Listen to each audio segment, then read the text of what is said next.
The day you guys opened after the pandemic, Ludacris, his wife, my wife, we came here. We stayed at Coral Pavilion. And the water, bro, I had never seen the water this still. Because you know, no boats were out on the water. There were no airplanes. This is the first day, or the day after y'all opened. And it was just like, oh my God.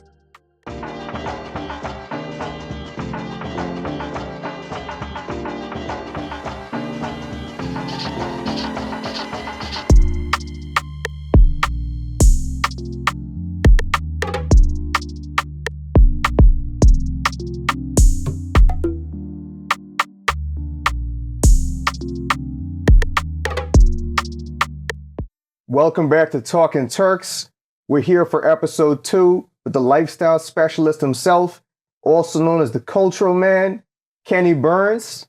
Kenny has been one of the biggest supporters of Turks and Caicos TV since 2020, something that he probably doesn't even remember that he's one of the biggest supporters that we've had. He's out here in Turks and Caicos on Talkin' Turks with his son, SAINTPRANA. You know, SAINTPRANA has his own brand behind him. But you know we got to give props to Pops as well. So shout out to Kenny Burns and SAINTPRANA for being here. Talking Turks, episode 2. How you both doing? Great, man. I'm good, man. We're in Turks. How bad could it actually be? All right. Even though Hurricane, was it Erin? Hurricane trying Erin. to kill us. But other than that, it's been an amazing time. Is that your first hurricane experience That's the ever? first time I've been here and it's rained. Yeah. Ever. And I've been coming here since Michael Missick. And Lisa Ray was her name Lisa Ray, right? Lisa Ray. Was the first lady. So that's way back in 07. Yeah, I don't think it's ever rained. Have you ever been? You've been coming for at least a decade. Yeah, nah. It's never rain. Ever. It kind of, it ain't throw me off, but it forced you. It forced you to chill. Yeah, it was in the crib for sure. So what was that hurricane experience like? I mean, you have some great food. Yeah. On the island. So, we're staying at the Ritz. He actually staying in the village. Y'all got a chef over here? Yeah. Okay, so he lives that lifestyle. I don't know where he gets that from. But I was at the Ritz and the food was amazing, I'm sure. Obviously, he was chefing it up over there. So you just take a day to chill. We come here to rejuvenate, to re-energize, and get back to the States where we're, hectic all the time. So one day down, can't do nothing. It's amazing. There y'all go. You said y'all been coming here since 2007. Yeah, what's one of your guys' I guess best memories in Turks and Caicos together, or on a family trip separate that keeps you guys coming back? What was one of yours? Probably last year, just because I turned 20 last year, so it was okay, he's not a teenager no more, and it was a good moment. Yeah, it was a good moment. Where were we at that year? Villa Bash. Yeah. Yeah, we were at Villa Bash. It was a vibe. I think mine was the day you guys opened after the pandemic. I have two. The day you guys opened after the pandemic, Ludacris, his wife, my wife, we came here. We stayed at Coral Pavilion. And the water, bro.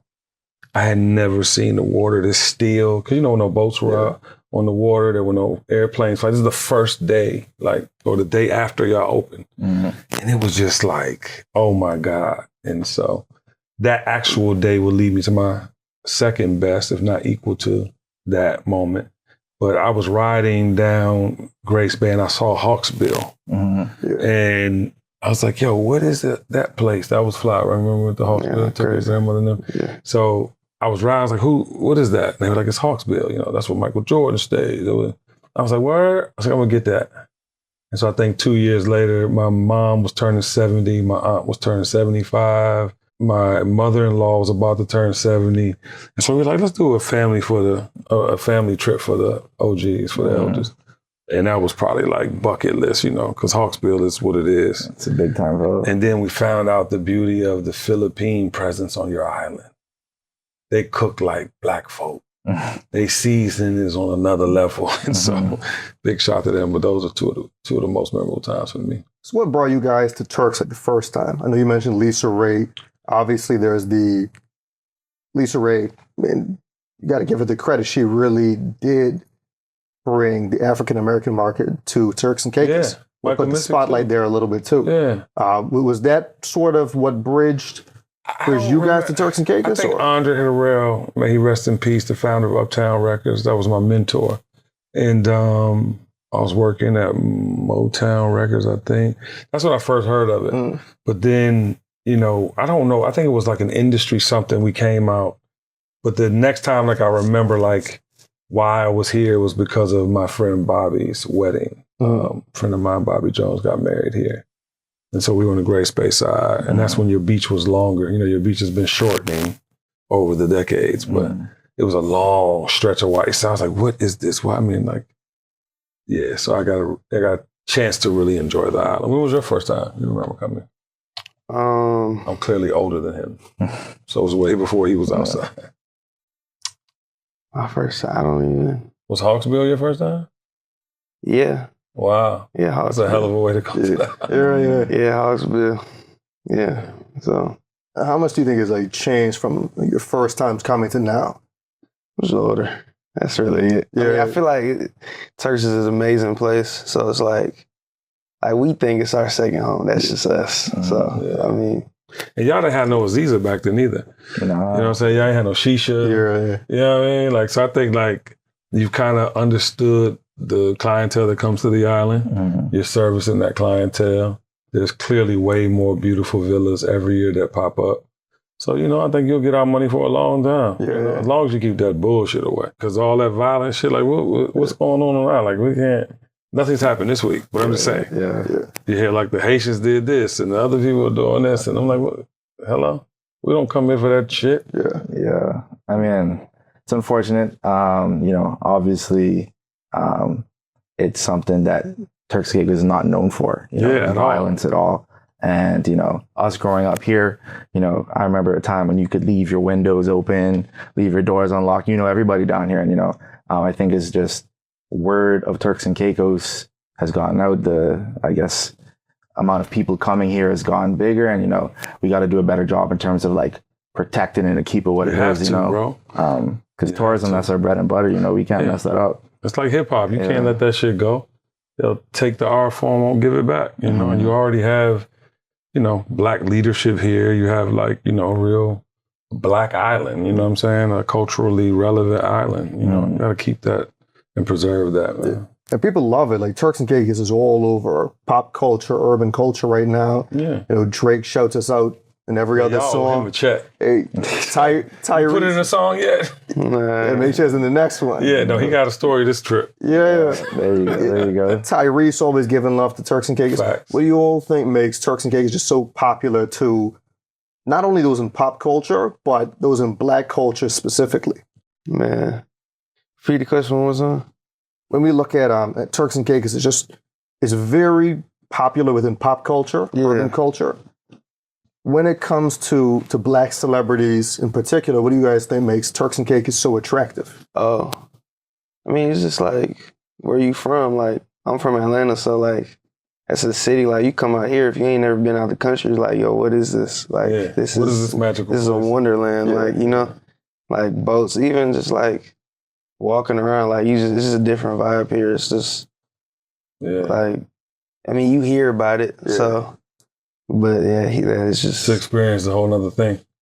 For me, I think my family, especially my wife and I, it's more of a spiritual connection. Like we're very much salt water, you know, connected. You know what I mean? Like we love, you know, the beaches. I say Grace Bay is probably #1 in my book of most beautiful beaches and water in the world. And I've been all over the world. So, you know, I come here, I get spiritually cleansed. To your point, you know, I've never had any weirdness happen except last night at Aziz. I was like, wait, what are you doing, little girl? Relax. But other than that, like I've never experienced anything but a pleasurable, fun-filled, intentional time in Turks. I think that's what people come here for too. You come here knowing you're going to get that good weather. You're going to love the beaches, you know, all the things. So that's what, continuously brings us back. That's dope. That's dope. Yeah. So SAINTPRANA, you just dropped Closer, August 8th, right? Yes. Congrats on that, first and foremost. First thing I got to ask, where's the name SAINTPRANA come from? It was just like what I was going through in life. I used to hoop, so when I closed that chapter, like G1. by the way. Transitioning really good into music. 2-time state champion in high school. I'm sorry. He doesn't talk about himself like I do. Yeah, but just like the transition, like I'm a very spiritual person. Like that's like he just said, like he comes out here for, you know, those purposes. But, you know, saint means pure, you know, and I give all thanks to God just of what I've been through. Because if you don't know, I've had open brain surgery. Oh, wow. So that was a part of me not playing basketball anymore because it just wasn't the same like how I used to play. Mm-hmm. So just what I was going through, I'm like if I'm gonna do the music, like let me have something that actually like me. So I ain't gonna be a little whatever or like whatever. Like I'm gonna take it serious. Like so, I did Saint right, and then Prana means life-giving force.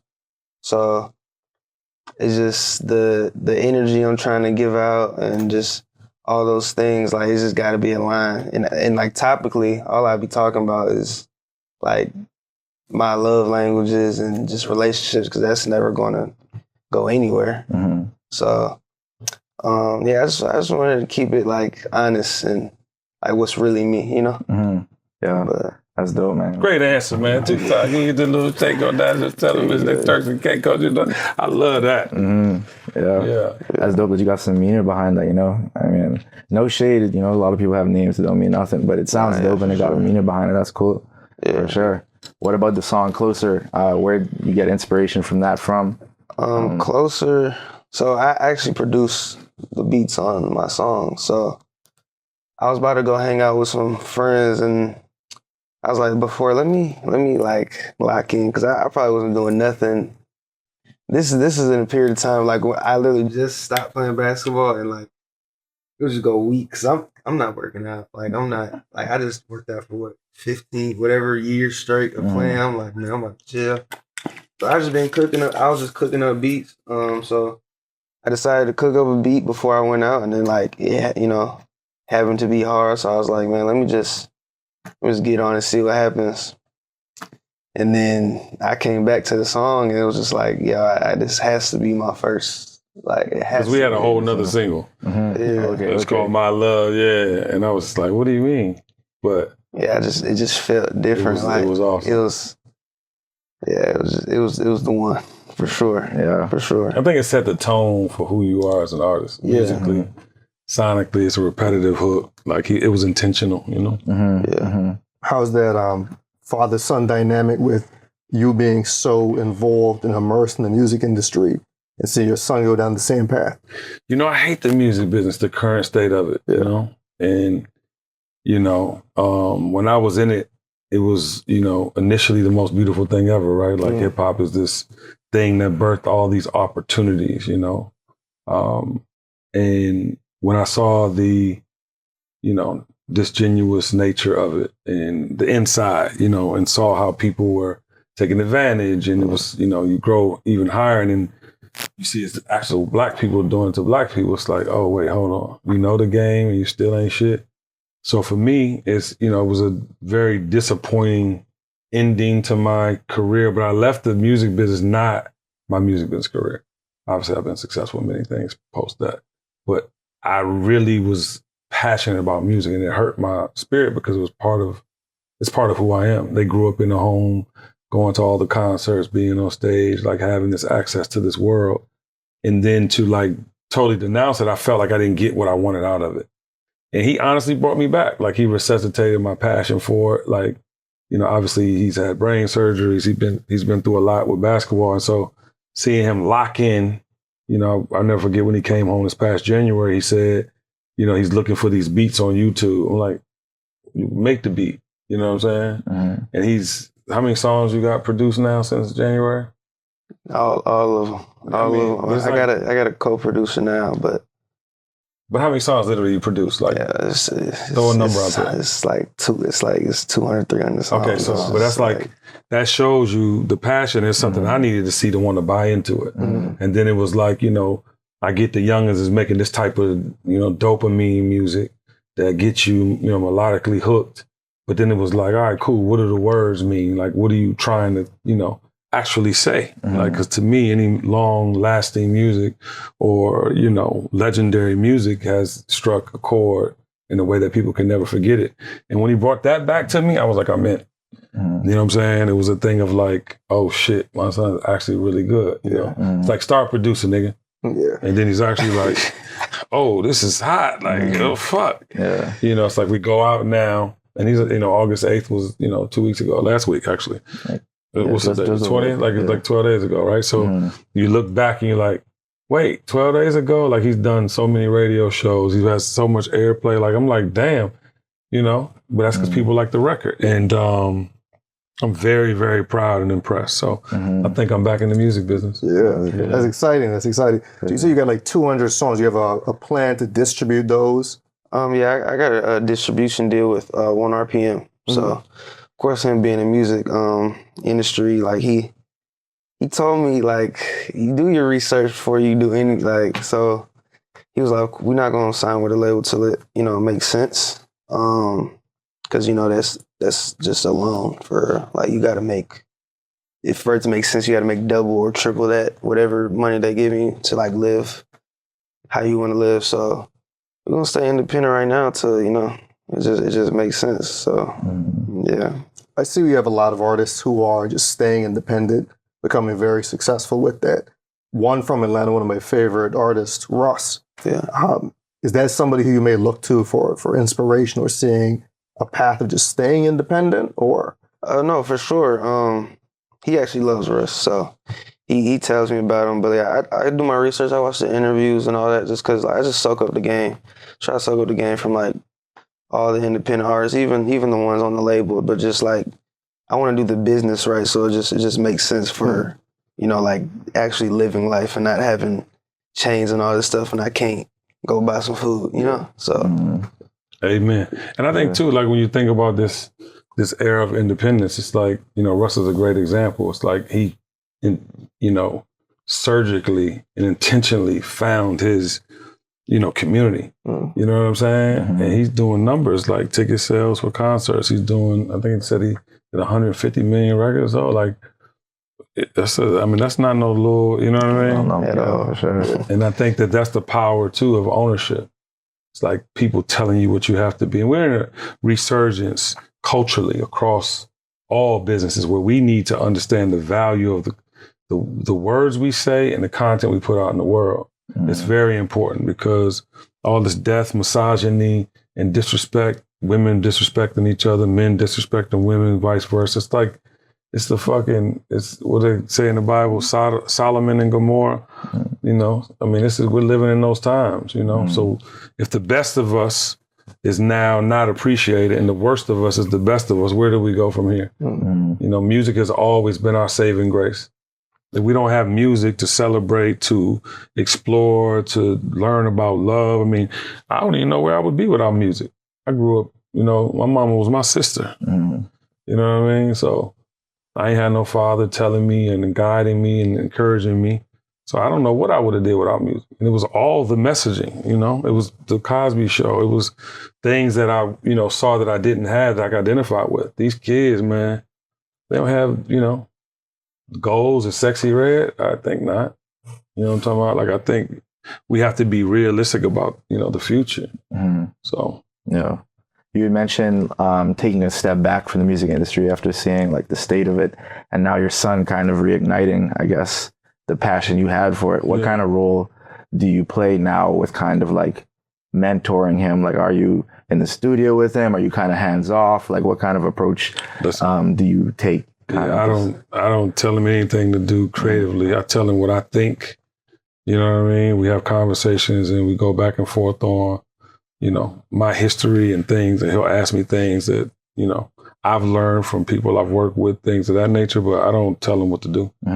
You know, I'll say, I'm not supporting this. I mean, that's dad, you know what I'm saying? But like, other than that, like, I don't tell him like what he has to do. I think, you know, both of my sons are very powerful, you know what I'm saying, in their thought process. They're very, you know, it's not something they just, he's a little reactionary, but he's more thoughtful, you know, and even as the older I get, I think the reason I'm ready to be all in with what he's doing is because I need to reset the table before I get up out of here.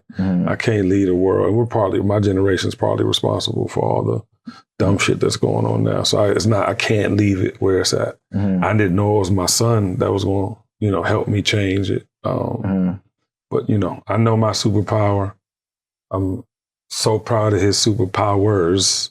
And I'm just here to, I'm here to be the support system he needs, I can tell him everything in the world, but, he has to live some life and experience some things. And his music represents him, so. Yeah. You said you just got into music post-brain surgery. Is that the case? Or have you been making music before then? Well, growing up as, his son, I've always appreciated music. So I used to even, mess around, garage band, when I was, 7, 8 years old. So, but, recording actual music, I started when I was 14. So I actually tried. We tried to do this group thing with my friends. We was too young. We didn't really we just looked at the Migos. Let's be there, for real. So, but since I was 14, I went nonstop actually. So while I was hooping, my downtime would be in the studio. My friends would always be like, man, you need to stop this, man. You need to start rapping. If you don't hoop, you gotta rap, man. You gotta do this stuff. Yeah, I just and I just got better and better and better. And now it gets to a point topically what I was saying wasn't it because it was for fun, but now I can control what I'm saying and it actually sounds good, So yeah. How's that transition be from sports, from ball specifically, to music? I feel all hoopers want to be rappers. I was want to be hoopers. Yeah, that's what they say. Yeah, and honestly, I feel like music was my first love. I played I played basketball because of my brother. Having an older brother, you just want to do what he does. So I just happen to be good at it. I'd be in the gym, but if I could go back, I'd be in the gym way more. I'd not do a lot of things I was doing, but I just happened to be good, and it got me to D1. You know what I'm saying? And then I had the surgeries and stuff, but yeah, man, So who's the better out of the two brothers in basketball? You talking about in life or right now? And on the court, y'all play one-on-one. On the court right now? Prime for prime. Who's? Oh, Prime? Oh, no, I'm whooping his ass. Prime, I was like that. I get in the celebrity game. Ain't nobody. He played with Isaiah Collier, point guard. Oh yeah, the Jazz. Jazz, yeah. So they won 2 state championships, and he never gave his all to basketball. He was just physically talented. Yeah. Half court catches from Isaiah dunking the ball. Got caught a couple of bodies. He got a body of a 7-footer that's just legendary from where we're from. So he has some real moments. You know what I'm saying? And couldn't have been more proud because I was a hooper. Oh yeah. And his brother, is still playing. So so it's been a pleasure, man. I do miss the games though, because I've been kicked out of many, but they gave me life so many times. It'll be a movie every day, every game. So I'm assuming y'all are big Hawks fans then, or you go back to the Wizards. I think I'm a LeBron fan. Hey, my boy. Yeah. I mean, I don't know. I mean, I'm definitely a Wizards fan. I'm definitely a Hawks fan. I'm a basketball fan. Yeah. Damn near the entire young guns in the NBA are nephew. So we know them all. They play with them or something. Yeah. So we love the sport. It's the number one sport in our household. Facts. Yeah. Yeah, we're big basketball fans too. We do fantasy basketball and all that stuff, man. So yeah, it's dope. So you used to hoop too then? Yeah, man. I got locked up my senior year in high school, man. So it deterred deferred my basketball dream. Yeah, but you trained them up growing up? Yeah, I used to we used to be outside as much as we could. Yeah, we try to play two on one. Yeah, forever. But got to a point, he was like, nah, y'all got it. I don't think that happened until LA though. I mean, it was my brother. I was ain't gonna lie, I wasn't supposed to be tall. I was in 8th grade. I was 5 foot. I had a crazy growth spurt. I think that's why I kept playing. I played football and then everyone grew and I quit because I'm not gonna be getting my head blown off by this dude that hit puberty before me. Like, I'm not, I ain't. So, yeah, but. Yeah, that's sick, man. So LeBron's your GOAT then? That's what I'm hearing. Nah, Michael Jordan's my GOAT. That's crazy. I'm 52 years old. Yeah. I'm not as young as I look. So, but I respect LeBron being the first NBA player. I'm sorry, he's not the first NBA player, but while playing basketball, he's the first billionaire. Obviously, Mike became a billionaire first with, Air Jordan. But, I just respect his business move. I respect the class. You never found him in no scandals. You know what I'm saying? Like he's a father, he's a husband, he portrays that. And I'm rooting for all those types. You know what I'm talking about? I think we need enough. I think we get enough of the bullshit. You know what I'm saying? So for the first time in, I think, basketball history, you got a clean record. You know what I'm talking about? On a player. And so I respect it and admire it. Although I'm his big brother, I still look up to him in that right, So you got LeBron too then, just after Jordan?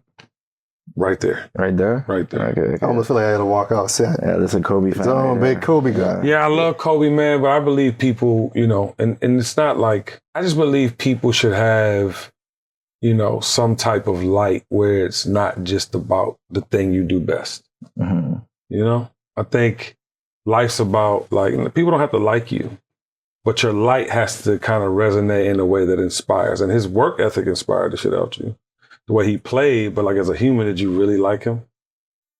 Oh, of course. For me, as a human? Of course. What he did in life. I mean, what did he do in life? I mean, the examples he gave. Like, I feel like he was an individual that was dedicated to his craft and created the Mamba mentality, which is something that can be implemented in whatever craft is your craft. Yeah. So whether that be music, whether that be business, whether that be ball specifically, it's you put in your all and you are relentless with that to be the best. And you look at it as, I am in this to win at every single time. And whether that is winning in an absolute sense, beating everybody else, or whether that is winning in beating who you were yesterday.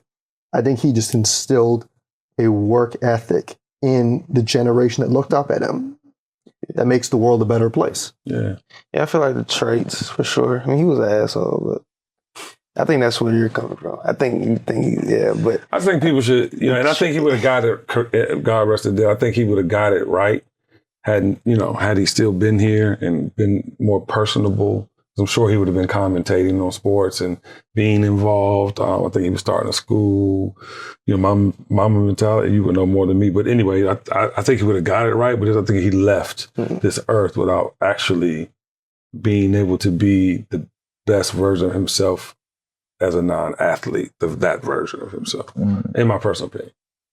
Even Michael Jordan was an asshole to people. I mean, you saw the documentary, right? Like, people hated him. Yeah. But I think, what he did for culture, kind of dominated, versus him being an asshole. Yeah. And then that's why I give LeBron all the props, because you actually like him. Yeah. Like, you root for him. He's been on 29 teams. And every time he goes to a team, you're still a LeBron fan. And you find yourself rooting for that team in the playoffs. That's what I like in myself. The Jordan thing is funny to me because one of my favorite rappers growing up was Chamillionaire. Oh, wow. He said, how old are you? 29 next month. 29 Congratulations. But like, Chamillionaire was one of my favorite rappers. It was all of his mixtape Messiahs, all of those. Okay. And he had this story where he said MJ was his favorite athlete of all time. And I think he went to an auction, got this, I think it may have been like a Game 1 jersey or something like that, and went to go get it signed. And MJ was with a group of women. And this Chamillionaire came up to him and just asked for his idol to sign it. His response is, I ain't taking pictures with no niggas. And it was like, damn, like, you got a grown man who you got him thinking, going back to his kid days, being like, man, this was my idol. I want to get a picture with him. I want him to sign the jersey. Yeah. And that's your response? But Michael is bigger than Michael Jordan. Like, Air Jordan is a cultural, like, it's an iconic brand. Like, it's like You don't even got to talk to him no more. I want them J's coming out now. You know, I want the Union, you know, 4s. I want the, you know, Awaken, you know what I'm saying, 5s. Mm-hmm. You know, it's like bigger than him. So I get it though. Asshole's an asshole's an asshole. Mm-hmm. Yeah. That's a t-shirt right there. Yeah, an asshole's an asshole's an asshole. Yeah. I want to come back to, I know you said you got some content down here in Turks. Like, yeah. Can we expect Turks and Caicos to be in the Closer music video, an upcoming music video, or what exactly? Nah, for sure. No, yeah, I got to. I mean, I'm gonna be out here, so like, camera gonna follow me just off of being an artist. But yeah, Closer music video. We'll visualize it. We're gonna do a visualizer, and then we're gonna see how that play out. But yeah, Turks is for sure. I have to get the clips out here. Yeah, you have to. Yeah, for sure. And I think I might go and get something out here because it's just one of my favorite places. So, so you got him in real estate. See, I got that St. Regis loading. Man, I'm with Christie's. I'm working on that, so we could link up. Oh, but we need to talk. For sure. Yeah, how far away is it from being developed? 2027, the fourth quarter. So you're taking money now? Yeah, depending on what tower you're looking at maybe 10 to 30%, depending on which to reserve some. And what they're starting at? It depends on which tower you're in. You could the front tower. The front tower. I rode by it today. How many bedrooms you looking at? 2. 2? You can get, I'd say, 2s to 3s, what you're looking at right now. Pre-construction, can't beat it, you know. So yeah, definitely we got to talk some more about that. Could send you some stuff to look at. Say less. Mm-hmm. You know, we just made a deal. Yeah. I got to shout out South Bank. You know, we're our luxury residential resort community that's located in Long Bay. You know, if Quinn's putting in his plug, I got to put in my plug too. Oh, so you're a realtor too? No. I used to be in real estate, but I worked for a luxury development firm. Is it beautiful beach over there? Everything's beautiful over there. Okay, send me that too. 4 beach you working on that property, or you can get anything? I ain't ready for the St. Regis. We can get when we get him a listing over there, he's gonna say otherwise. Okay. Yeah. I just, I'm a Bonvoy guy too, so the Ritz and the St. Regis are part of. Yeah, so for sure. I know too many people that come here that would rent it out when I'm not. Yeah, and with your pops being in music, you being in music now, you must have like a list of artists who you'd want to collaborate with. What does that list look like? Drake. You're number one? Yeah, Drake. Number one? Yes. Yeah, man, you gotta do them light skin, man. You gotta make it right. Light skin combo. Me and him in the music video, that's millions of views right there. There you go. You're funny. Nah, but yeah, Drake, Future, Atlanta. So, Party Next Door. I got some R&B records, so Gunna. I like good music, so like it's hard to. I go like my playlist is like you hear Don Toliver, Gunna song, you hear like Billie Eilish, you like what's going on? Like the whole vibe just changes. It's kind of how my brain works. So yeah, it's just I like good music stuff. But Drake is. He gets it. Yeah, like Drake gets it. I think he's top 5 on my list of all time, and I'm from the era that birthed hip hop. So for sure, Drake he's a special claw. And we had to do our homework as we do for all episodes. And in doing it, I think we came across a couple of posts, you and Drake, where you were talking about he's one of the best artists, one of the best entertainers of all time. So I did want to have that as a question, but it seems like you've answered that just now. But you say top 5. What does that top 5 look like? I think my top 5 would be Rakim, from Eric B. and Rakim. He didn't curse in his raps, but he looked like a dope boy when I was growing up. My dad sold heroin, did heroin. My mama was around, the thing. And so for me, it was like, wait, you don't have to do that? Like you could actually, you know what I'm saying? So that was my first real inspiration, like in hip hop. I think I would have to go Jay-Z. Obviously being a part of the Rockefeller team from the inception, having my chain. I mean, this is not it, but I have my Rockefeller chain. Still wear it proudly. I think Drake might be 3. And I'll just give you top 3 because I don't want to disrespect LL Cool. There's so many people that I love in hip hop, but those probably would be my top 3. Yeah, ever. And I think it's because of what they brought to the game. You know, as you look at Jay, obviously he's still the GOAT.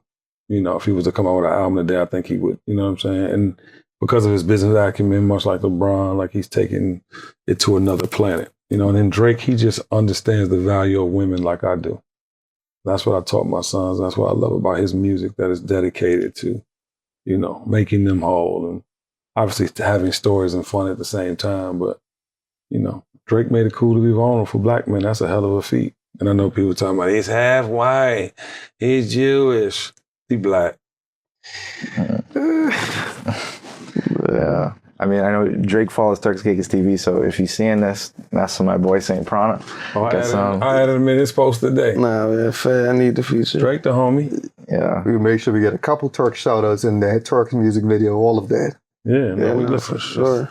Say less. I told you he had a story from this weekend alone that's going to blow your socks. Yeah, we can hear about those Villa stories. Yeah, for sure. He's I talking cold, but yeah, we gonna put it together for sure. There you go. You know, I saw we had, again, doing that homework, your 50th birthday was at Paisley Park. Yeah, Prince is my father. Yeah, I mean, I've heard you saying that. I did want to go granddaddy. back to it. Yeah. Not in real life, but in my mind. So where does that come from? Man, you know, I saw Purple Rain when I was 11 in Detroit at Norwest Theater. And I was, you know, obviously started loining around 12. And I saw him grab Apollonia by her throat. And he came from behind her. He scooped up in the lingerie. And I was like, you know, if you're loining, that means you're into women. You're getting into girls and all. I was like, damn, I think got on a whole blouse and a fucking perm. Like he, you know what I'm saying? So I'm confused. But as I got older, I think the sensitive nature of his music was just next level for me.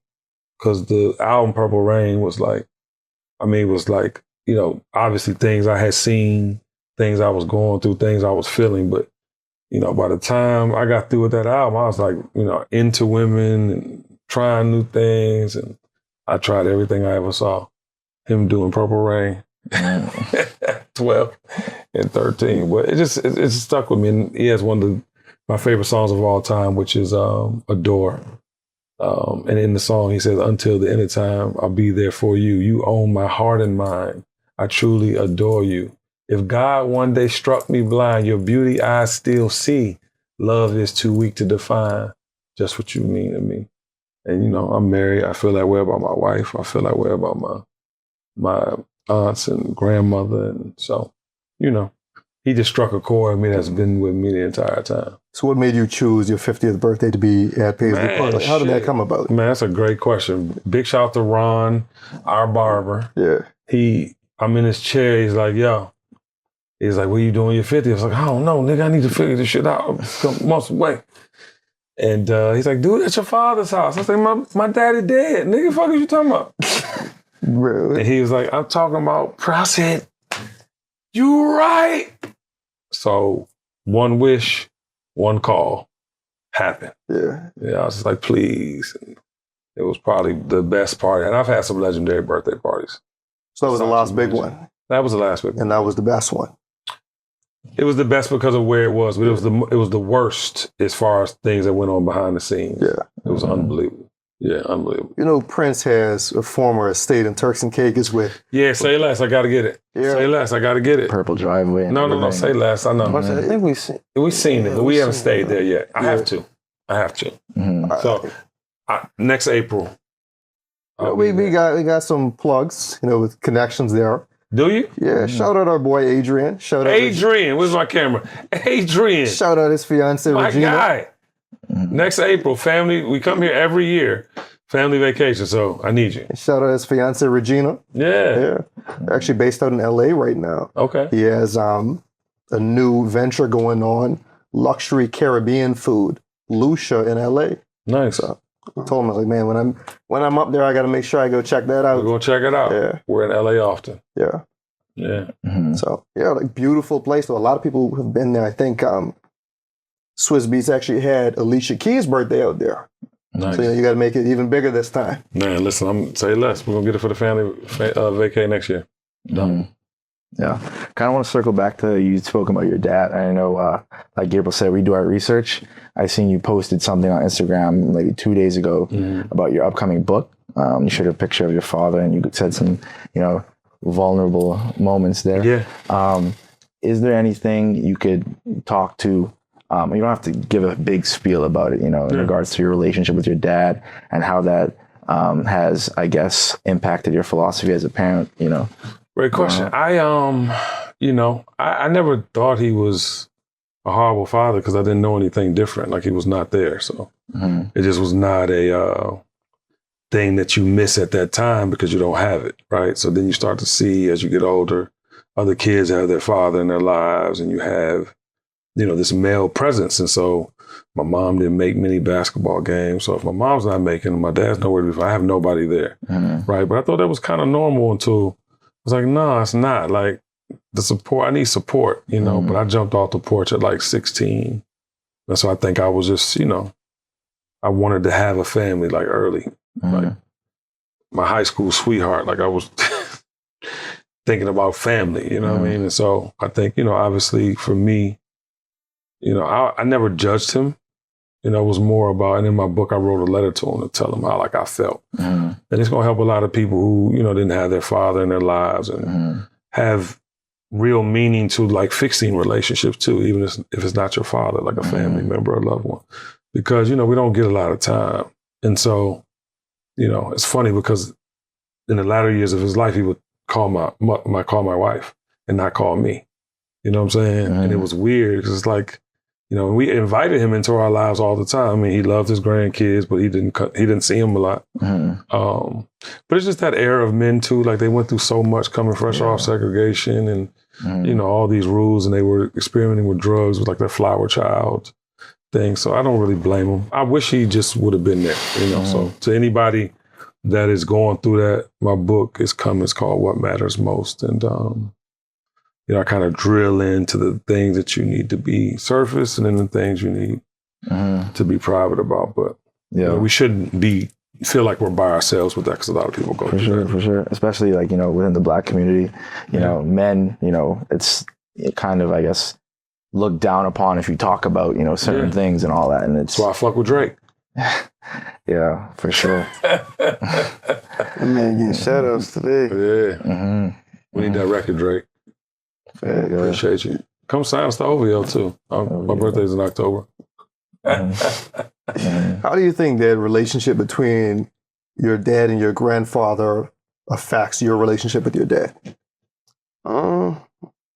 This is my father. Of course, this is really like my best friend. Like I don't really like. Of course, he's disciplined me. Like when I did some nut shit as like a younger, but. Like he does everything. Like I really can't complain. Like he was you gonna know he at the games. Like he's getting kicked out and all type. I'm looking in the crowd like, all right, like again, chill, Dad. But it's smooth. But like but I mean I met my grandfather though. Like there's always like behind the scenes stuff that you don't see, and like everybody's brain is different. Like everybody goes through certain things, so I can't really judge him. So, but this is the GOAT, man. This is my guy right here. So big homie. Yeah, he big homie. Yeah, exactly. I think you were saying you saw some parallels between them and the Ball family. Almost like in terms of like, a father being so passionate for his like kids and all that and being so supportive. Yeah.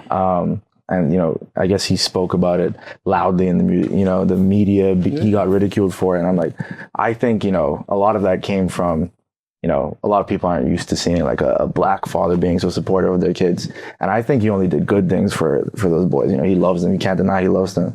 So, I kind of like, was wondering like, how does that play out for y'all? Like, do you feel like there is any maybe pressure from, having a dad who's been so successful or, I guess known in the music industry, or do you just kind of like lean into that and, There's no pressure. Like of course it's a reputation. Like you got certain friends, like, and they I go to school with them, they think, oh, he's just regular. Then they come to our house. I was like, oh shit, like this is a different, type of family. But it's been, I wouldn't say pressure since I was younger, but like it's like I used to hoop, so it's like I made a name for myself in that, and then like I love music, so it's like I really do it for the love of it. Like the views and money, of course you want to make it like that's.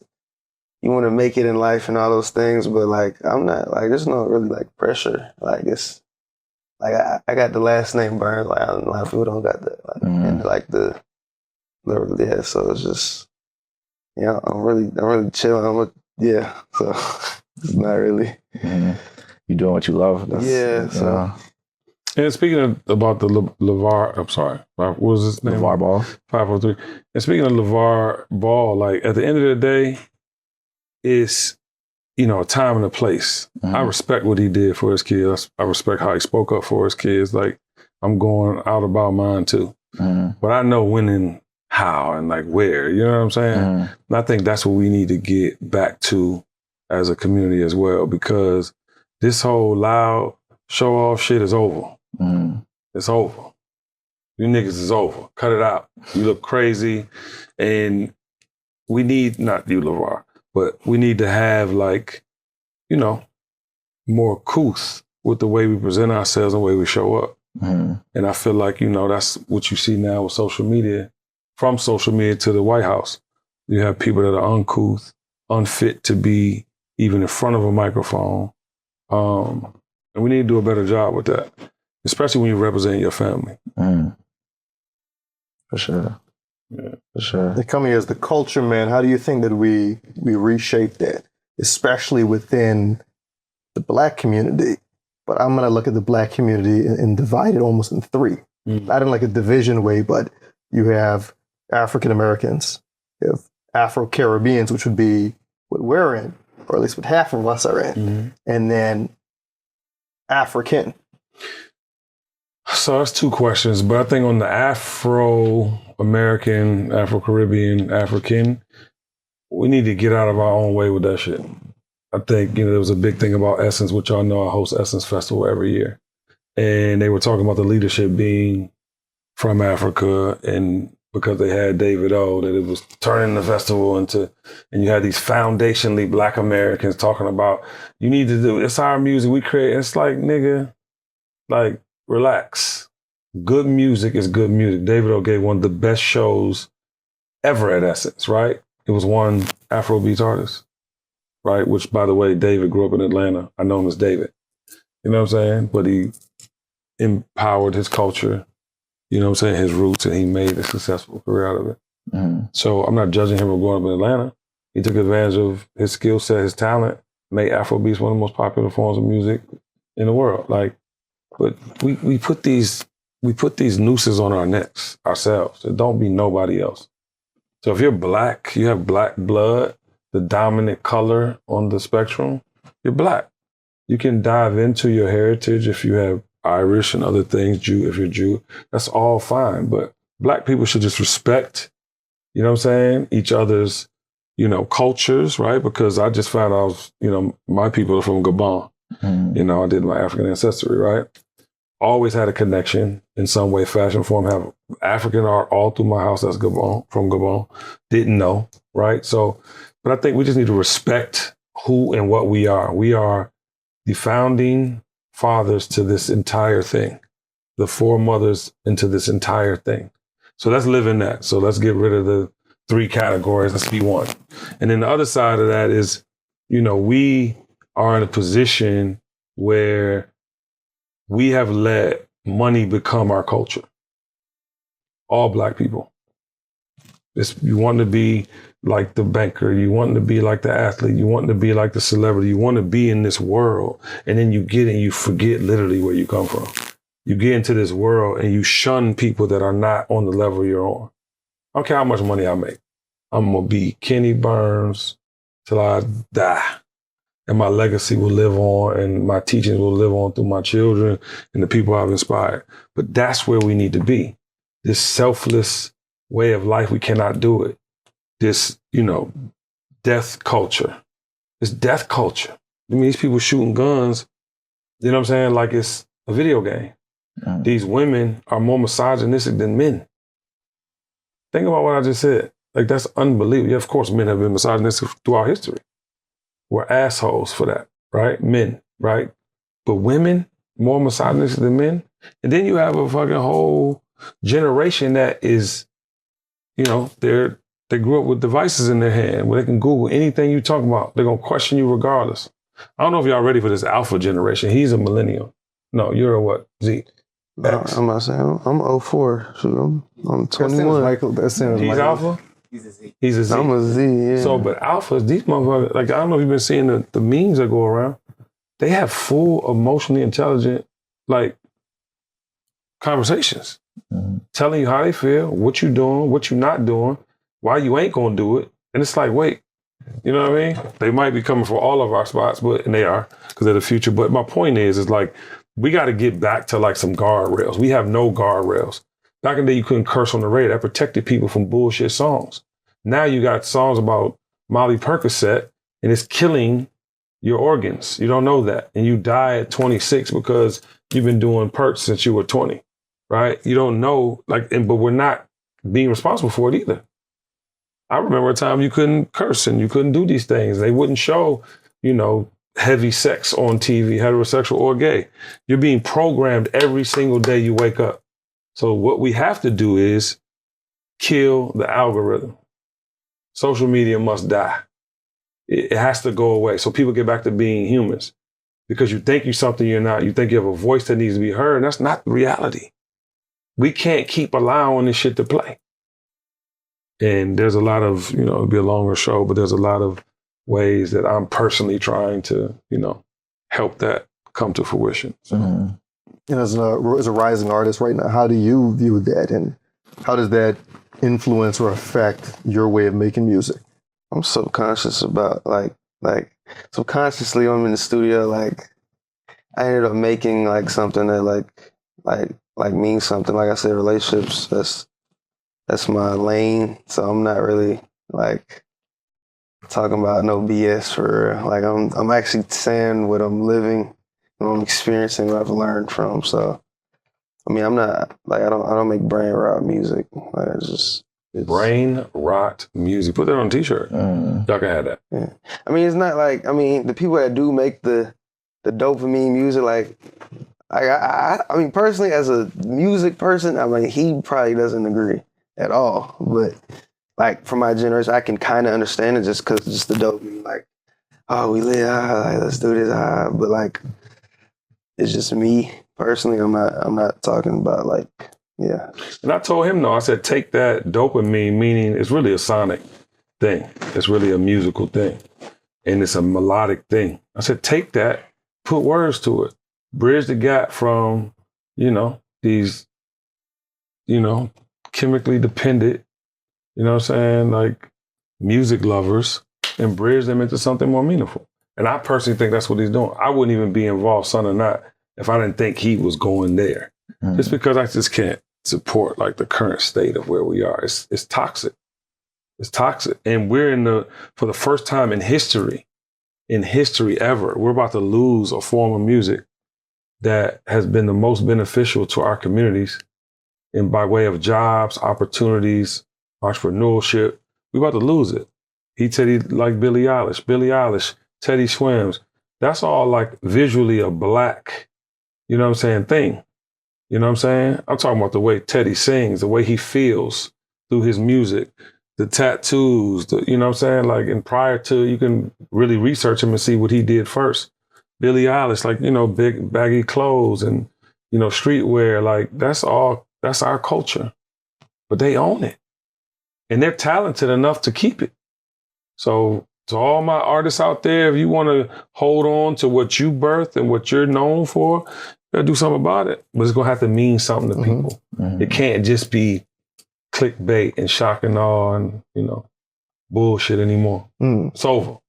When it comes to owning our culture, owning all of that, somebody comes to mind, and that's Shaka Bars on Instagram. Now, I noticed you spoke at InvestFest. Yeah. I think you're speaking at InvestFest next week or so. This Friday. And Shaka is also on that. I'm certain you're familiar with him and all of that. Yeah. How do you think we can own our culture? I think the internet has to die. I don't think until the internet dies can we get back to some form of where do people want to go to get information. It's too much information readily available. That's why people like Shaka, who I think is dope, speaks truth to power. But there's, it's 400 of him. You know what I'm saying? And no disrespect, I think he's, great at what he does as far as speaking truth to power and trying to empower, you know what I'm saying, the motherland in all ways. But yeah, as long as the internet stays, not internet as far as websites, but social media, as long as social media stays, man, we're fucked. You're the president of the United States, leader of the free world, most powerful army of any country, cursing every week. I mean, that's supposed to be the adults in the room. That's supposed to be the most together people on the planet. You know what I'm saying? And this motherfucker's cursing. He's repealing. He just recently went to the Smithsonian, you're talking about slavery too much. Take it out of the Smithsonian. He wants to erase the horrible shit that they've done to us for generations. And he already, look at what he did to Columbia and what he tried to do to Harvard, all these things. I mean, he's doing what he said he was going to do. Now, according to The Simpsons, we have a couple more days left in August, but we'll see. What did The Simpsons say? Google it. They predict a lot of stuff that's, happening. Listen, I don't think they've been wrong ever. Okay, TikTok. Boy, you don't want to share what it is? No, you can get me locked up. I am a reporter of news. I'm not a motherfucker. Yeah. All right. A couple of things I do want to definitely look back to, though. I know we were talking about Russ earlier. Like I said, I came across, it's one of my favorite artists, I came across the Kenny Burns show in the pandemic because I saw he was on your show. Great episode. How exactly did the Kenny Burns show come about to be? Did that start in the pandemic? No. Pandemic was that version of it. Yeah. The Kenny Burns show is probably 20. I've always wanted to do my own show. Yeah. But I've always had to pay the bills. And I would go in and out of the industry, entrepreneurship, to figure out how I was going to provide for my family. So I would always go back to the Kenny Burns show. And in the pandemic, ironically, I had a deal with Coca-Cola pending. And it didn't go quick enough because, all the checks started leaving. All the deposits stopped coming in, and we were like, what are we going to do? So I had an opportunity with Pepsi, with my good friend Chauncey Hamlet, who I made real history with Grey Goose. And you guys can Google the Kenny Burns, Grey Goose, Ciroc, Puff Daddy Wars. But from that, man, we locked in, made more money than I ever made on social media that year. And the pandemic, for a lot of people was very fruitful.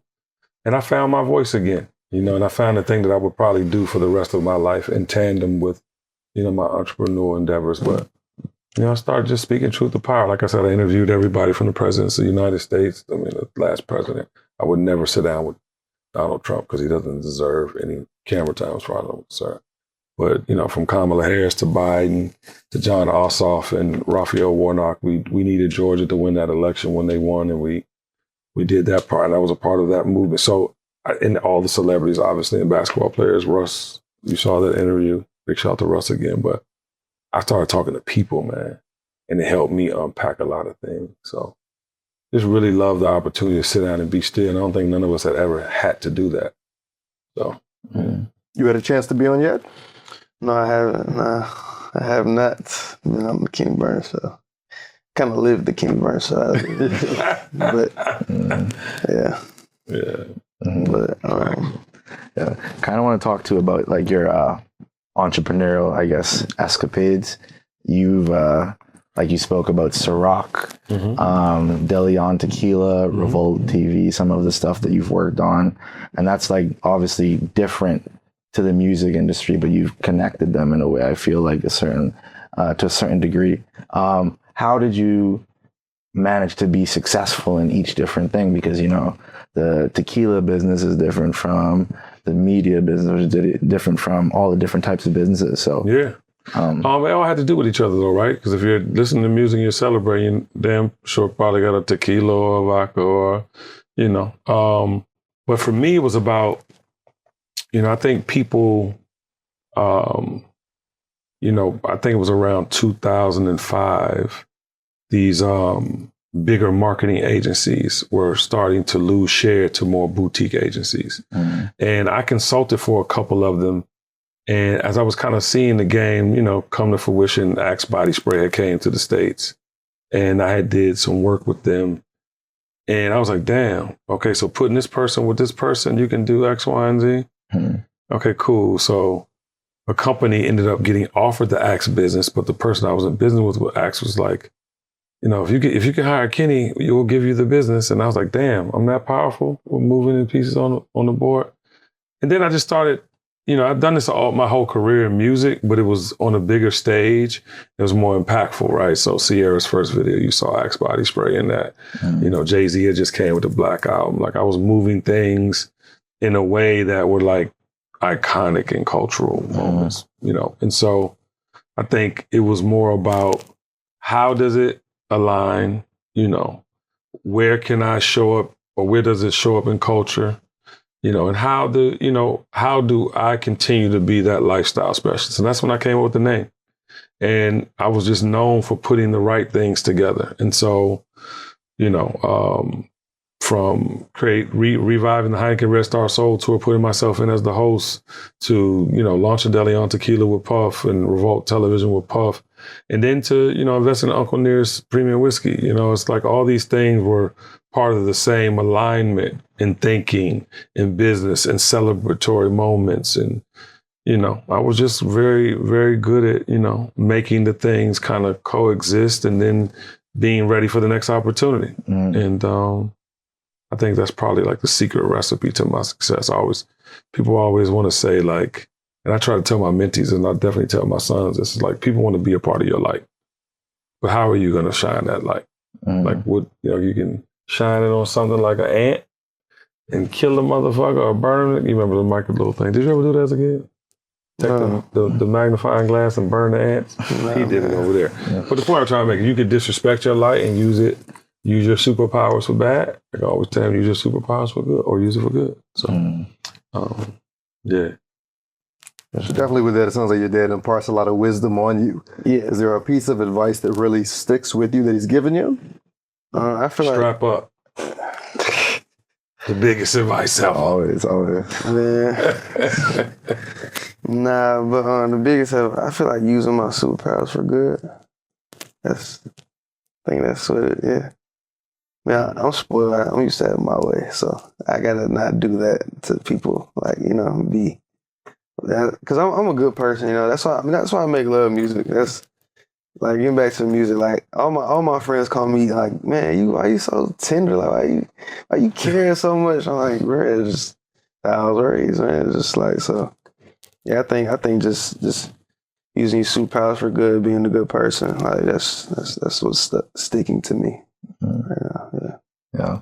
You got you said that Closer was not the one you originally planned on dropping. No. The other single, is that going to be released soon? And if so, is it part of a bigger project or something coming, or you can't talk too much about that right now?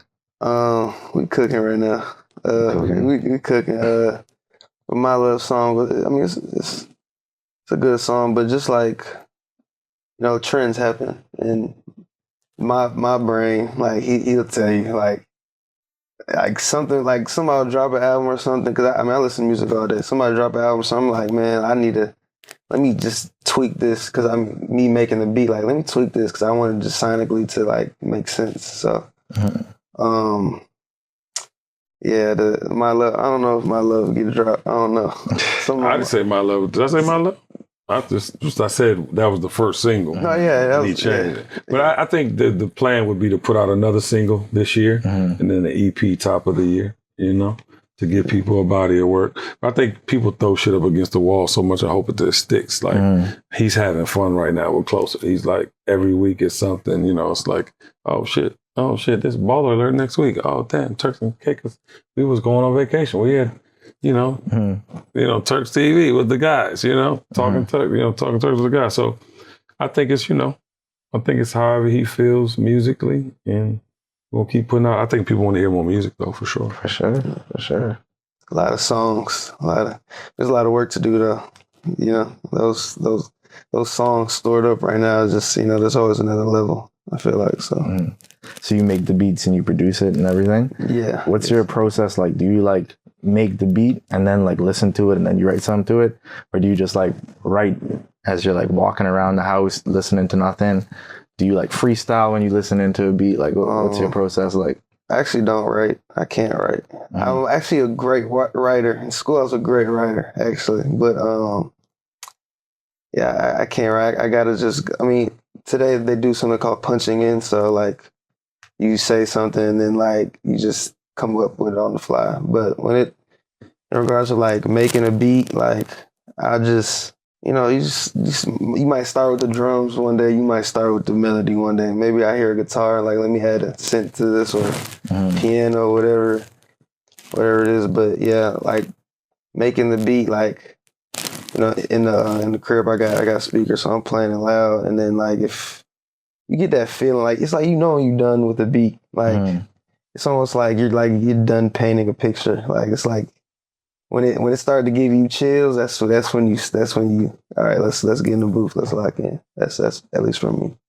For sure. Them goosebumps don't lie. Yes. You see that shit? You got Pops in the booth too, or? Oh no. No. I have a party record with DJ Baby U coming up. He got his own motion right now. For real? But yeah, I'm a host, so I just love music. You know, big shout to, and rest in peace to Fat Man Scoop, but he had a party record called Be Faithful. So I was like, let me attempt to, so Baby U's one of my favorite DJs in the world, and we decided to put one together. It's kind of dope. Yeah. Check it out. You know, we always end the episodes with this one question here. It's very similar for every single guest. But if there were like 3 individuals who, you know, in your network, either they've been to Turks before and never been to Turks before, but you would love to have them in Turks with you, come on Talkin' Turks, who would those 3 be and why? Oh, There you go. That haven't or have been or Have been or haven't been? I mean, my mother, like that's my mother. She comes to Turks with you all the time now. I'm saying he said not like has or hasn't though. Oh, okay. Like just to come on here. Come to Turks and Caicos, experience it, and then come on the show with you. Got it. Or come on the show in general. Got it. I'll say my mother. So we get the other side there. My brother. I'm a real family oriented guy. I don't let a lot of people into the circle, as you call it. But I mean, that's probably 2. I don't know. I mean, probably like one of like my auntie or like, you know. But yeah, it's just those are the 2 that I can think of right now. Yeah. Me, I would have loved to bring my dad, you know, just so he could feel it, you know. I would have loved to bring my grandmother, who passed before the family trip I mentioned, where we stayed at Hawksbill, because she would have just been, it would have been the whole thing. And everybody else has come that I love. Right, everybody. Yeah, like that. So it's like, I think if I had a dream scene was like with y'all, maybe at Prince's house and he was alive, and I had Vanity 6 along with Apollonia. I'm sorry, that's not even say Vanity 6. Vanity and Apollonia, and I would have fucking 1 million questions for the 3 of them. I would take over the interview. Y'all could be spectators.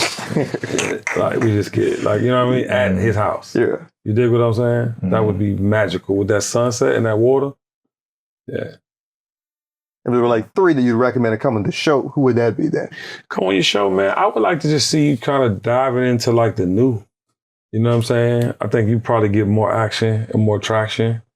You know what I'm saying? With like Paris Knights, a new rapper I love. Miss Genevieve, who got a new album out. I think it's called Chrysalis. Sabrina Claudio. You know, I love her. Like, I think it's a new, you know, era of songstresses that are like just in rappers that are phenomenal. You know what I'm saying? Mm-hmm. And then get the youngins, man. Like, I think, you know, a lot of us in media, man, we depend on these big names, man. Fuck them. It's a new generation waiting to be on it, baby. You know? Yeah. And that's a wrap right there. Thank you so much for coming on. You know, we had to get you on. Appreciate you for showing love to Turks and Caicos TV from 2020. That's pretty much the inception right there. Yeah. Talking Turks, episode 2. Kenny Burns and SAINTPRANA. Really appreciate y'all, man. Love, man. Appreciate you, bro. Yeah, we figured that out. Man, thanks. That's her out.